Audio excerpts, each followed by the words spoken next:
You've heard it a million times, right? It's a question that's been around forever, perplexing everyone, from ancient Greek philosophers to us right here, right now. It seems like a riddle with no solution, but today, we're actually going to crack it. All right, let's just get right into it, the big one. Which came first, the chicken or the egg? It feels like a perfect impossible loop. I mean, you need a chicken to lay an egg, but that chicken had to come from an egg in the first place. It's the ultimate chicken and egg situation. Okay, so if you want to be that person, the answer's actually super easy. Egg-laying animals have been around for, well, a really long time. Dinosaurs were laying eggs hundreds of millions of years ago. The first birds showed up about 150 million years ago. And chickens, we only domesticated them about 10,000 years ago. So technically, the egg came first. By a long shot. But that's a cop-out, and you know it. The real puzzle, the one we're here to solve, is about the chicken and the chicken-egg. That's the cycle. A chicken hatches from a chicken egg, which can only be laid by another chicken, and so on, forever. That's the loop we're trying to break. So here's how we're going to tackle this beast. First up, we'll hear out Team Chicken. Then we'll give Team Egg their turn. After that, we'll see how the science of evolution messes everything up. And finally, we'll deliver the final verdict. Let's do this. All right, first up, Team Chicken. Their argument is pretty fascinating, and it all boils down to one very specific, very important little protein. So get this. Scientists found this protein, right? It's called ovocladin 17, or OV17 for short. And it's basically the magic ingredient for making a hard chicken egg shell. It's what makes the shell form correctly. And here's the kicker. It is only found in the ovaries of a chicken, nowhere else.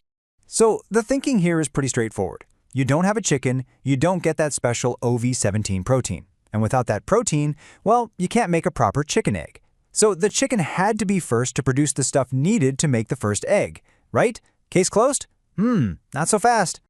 But hold on, because Team Egg has a pretty compelling comeback. And their whole case, well, it's all about genetics and the slow march of evolution.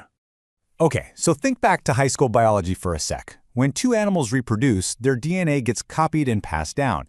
But here's the thing, that copy is never 100% perfect. There are always tiny little changes, mutations.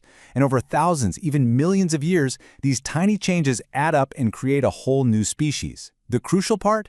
That change, that mutation that creates the first chicken has to happen in the very first cell, the zygote, which means a creature that was almost a chicken, let's call it a proto-chicken, laid an egg, and inside that egg, a tiny mutation happened, and boom, the first true chicken started to grow. And this is where it gets kind of philosophical.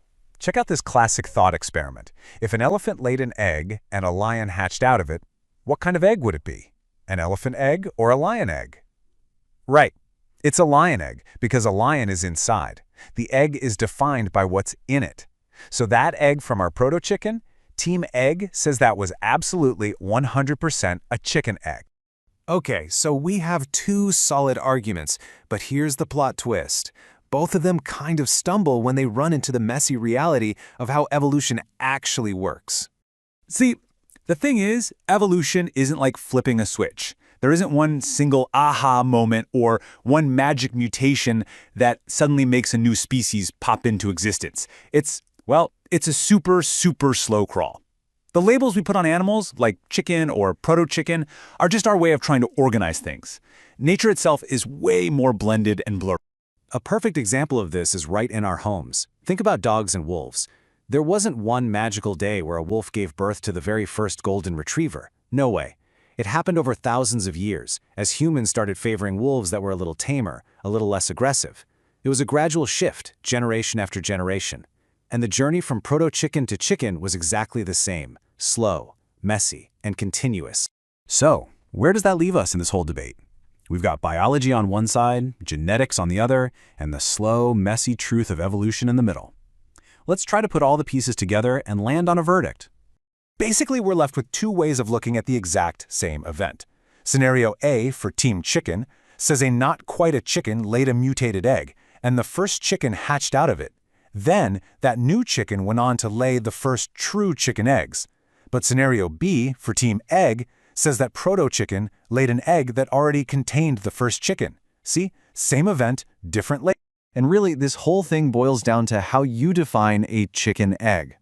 Is it an egg that was laid by a chicken, or is it an egg that contains a chicken? It's a tricky question of wording, a classic paradox that's more about language than biology. But you know what? Let's push past the definitions for a second and just look at the hard science, the undisputed biological facts. The genetic change, the tiny mutation that makes a chicken, has to happen before the animal itself is fully formed. It happens right at the beginning, in the zygote. And where does the zygote grow? Inside an egg. So that means the genetic code for chicken existed inside an egg before the first chicken ever took a breath. The container came before the thing it contained. So while it's a ton of fun to debate, if you want the scientific answer, the egg came first. Period. You know, in the end, this whole riddle might tell us more about ourselves than it does about chickens. It's a lot like that other classic question. If a tree falls in a forest and no one's around to hear it, does it make a sound? It shows how we humans love to put clear labels on a world that's anything but. The real takeaway isn't just the answer, but understanding why the question is so darn compelling in the first place.